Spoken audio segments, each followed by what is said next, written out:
like super dirty. Ah, is that any better? Oh, I think I made it worse. Ugh. Today, in my foggy screen, mm, I need a little piece of fabric. Hold on, let me go live with everyone. We are talking about executive functioning and learning, and I'm gonna do this screen thing again. That's better, kind of. Anyway, if you are joining us live, we are talking about executive functioning, motivation, learning, behavior, and how we can use that information to reach all of our students, right? Our neurodivergent kiddos and our neurotypical, because these are universal supports and understandings. So, just like a ramp, right? Just like how a ramp can be used by anyone, whether they have a disability or not, or maybe they're, pushing their toddler in a stroller. Um, Everybody can use a ramp. So that's what universal supports are, and that's what we're going to be talking about today, specifically in the context of the striatum, which is a part of the brain, and executive functioning, which is a part of the frontal lobe. And I'm going to try this one more time. Just get in there. That's okay. All right. Anyway, so let's get into it. Um, I am, as always, going to try to keep this super practical. So if you're a teacher, hopefully you will understand everything. And if you need any help or have any questions, feel free to reach out to Teaching to a Riot's email or on our website. So this live is going to be talking about the striatum. I've said striatum like 5 different times. Striatum is part of the brain's basal ganglia. It's kind of like the brain's habit and motivation hub, which is great because that's what we want our kiddos to really activate is their motivation, and we also want to help them build positive and successful habits for the classroom. So the striatum is the part of the brain that lights up when something feels rewarding, predictable, or is movement based. So it works closely with dopamine, which is our feel good neurotransmitter. And that is the brain's like, pay attention, and this is worth doing chemical. Okay. So dopamine helps us choose what we're going to focus on. And it tells us, hey, this is what we need to be focused on. This is, the most important thing right now. So it helps us prioritize. When the striatum is activated, dopamine gets released, and the brain starts to form patterns and habits. And here's the key: the striatum is activated by movement, repetition, and feedback. Movement, repetition, and feedback. So if you want kids to retain something, if you want anyone to retain something, don't just say it, okay? You want to get them moving, give them immediate feedback, and rinse and repeat. One thing I always did in my classroom when I was giving directions, uh, if the students had to move somewhere or they had to grab something specific from an area in the room, or if they had to grab a specific tool, I would use gestures and I would ask the students to gesture too. So if they had to get up and get uh, a specific type of paper or a tool like scissors or pencils, I would point to where they needed to go and they would point also. So movement, repetition, and feedback. That's how you can get your kiddos said to retain. from the stuff that you teach them, like the content, to simple directions. So, next, the striatum and executive functioning. Executive functioning is our brain's ability to plan, prioritize, remember things, control impulses, switch between tasks, and manage time. I'm going to say that again. Executive functioning is our brain's ability to plan, prioritize, remember things, control impulses, switch between tasks, and manage time. And with um, students who have trauma or anxiety, or students who have ADHD or sensory processing disorder, they have inhibited executive functioning. That means that they're going to struggle with planning, prioritizing, remembering, controlling impulses, transitioning because of switching between tasks, and managing time, which time blindness is a whole thing. And if you want like an elaboration on all of this information, comment needs and get the neurodivergent toolkit, because it doesn't go over the striatum, but it goes over all the strategies that you need to help with executive functioning. So the striatum is okay. So no, not the striatum. Executive functioning. Executive functioning is mostly housed in the prefrontal cortex, which is the front of our brain. But like anything in the brain, it doesn't work alone. It works with other areas and other networks. And executive functioning works with the striatum. And it works with other areas too and other parts of the brain. So it doesn't just solely work with the striatum. But in this context, what we're talking about here, we're going to be talking about striatum and the relationship to executive functioning. So think of the striatum as the gas pedal and the prefrontal cortex as the steering wheel. The striatum gets us going. It makes something feel rewarding or familiar enough to start. And the prefrontal cortex helps us actually stay on track, plan what we need to do, remember all of the steps of what we need to do, control our impulses to start daydreaming.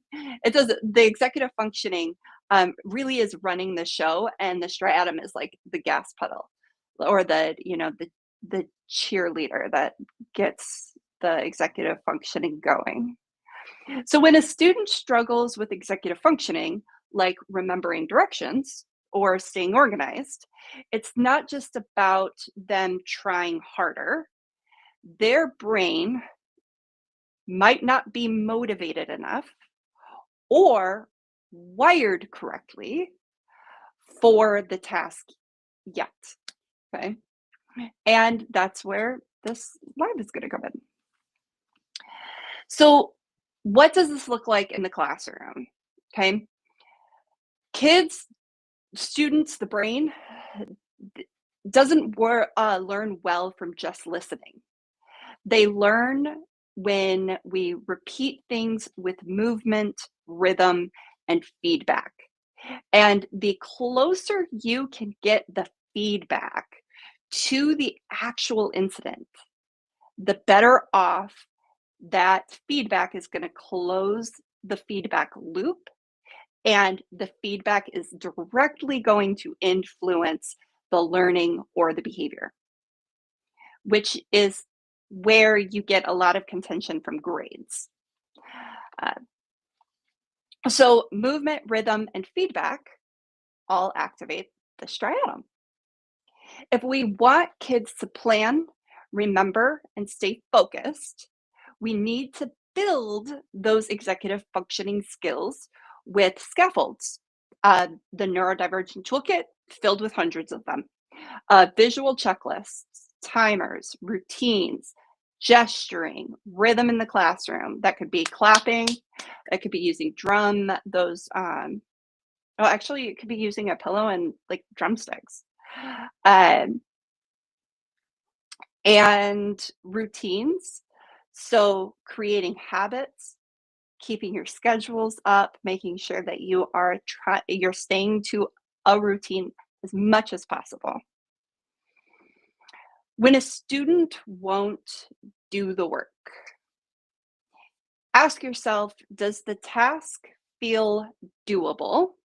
So I'm always talking about meeting the needs. Uh, we focus at TTR, we focus on 5 needs: safety, comfort, autonomy, belonging, and competency. Okay. So when I say, does the task feel doable? That means, is the student competent in completing the task? And competency isn't just confidence. Competency is feeling like you can problem solve any barriers, obstacles, or issues that arise. I like to say with competency, nobody likes to play a game they're not competent at. And when we're forced to, like if we have a game night and we're chilling with our friends, and that one friend wants to play like Monopoly, I hate Monopoly, um, which is odd because I run a business, but anyway, I hate Monopoly. And I am really bad at it, and I know that I'm bad at it, and that just like kills my motivation to play because I've tried to get better at it, but it's just like not something I want to devote hours of my time to. So I'm just not good at it. So if that friend wants to play Monopoly with me, I'm gonna be like, no, I don't want to play Monopoly, right? So I don't feel competent at Monopoly. And what we don't feel competent at, whether it's classwork or within our own careers or raising our children, we aren't motivated to do. So you want to make sure that the task feels doable. You also want it to be predictable and worth it. How does it connect to the student's outside like world, interests? What else can you how can you connect it to the student to build that motivation? So if the task doesn't feel doable, predictable, or worth it, then the striatum isn't going to engage, or it's going to have a difficult time to engage.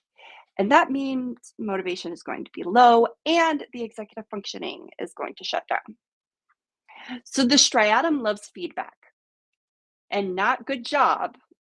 We're talking about actual, like applicable and immediate feedback. You want to tell them what they did well, why what they did mattered, and what to do next.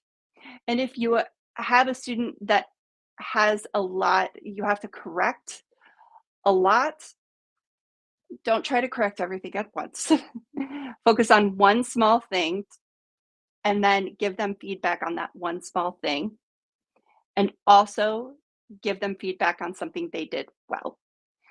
That's going to kick in the striatum because the striatum loves positive feedback and shies away from negative feedback. And movement, clapping, chanting, call and response routines, and you can have movements with those.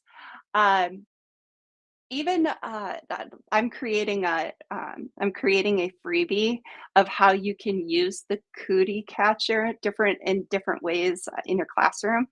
Even that cootie catcher pattern, that's movement and it's repetition. Throw that in with learning keywords or discussion questions. That small little movement can help the brain retain the knowledge and get the executive functioning going. So chanting, call and response with small movements and routines help anchor information because they activate the motor system, which is our, muscles, tendons, ligaments, and joints. And that motor system activates the striatum. So to sum everything up, the striatum is the part of the brain that helps students form habits and feel motivated, but it doesn't do it alone. It needs rhythm, movement, feedback, and repetition. Executive functioning is the ability to plan, stay focused, and get things done. It is deeply tied to how the striatum functions.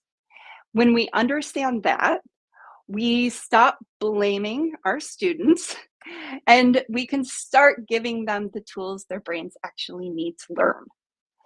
If you want to dig deeper into how to build those skills in your classroom, I walk you through that completely in the Neurodivergent Toolkit, which you can get on my website, or you can comment needs and get it sent directly to your DMs. And as always, I hope you all have a wonderful, beautiful week. Thank you for being here, and thank you for showing up for our kids, right? Um, yeah, I will see you all later.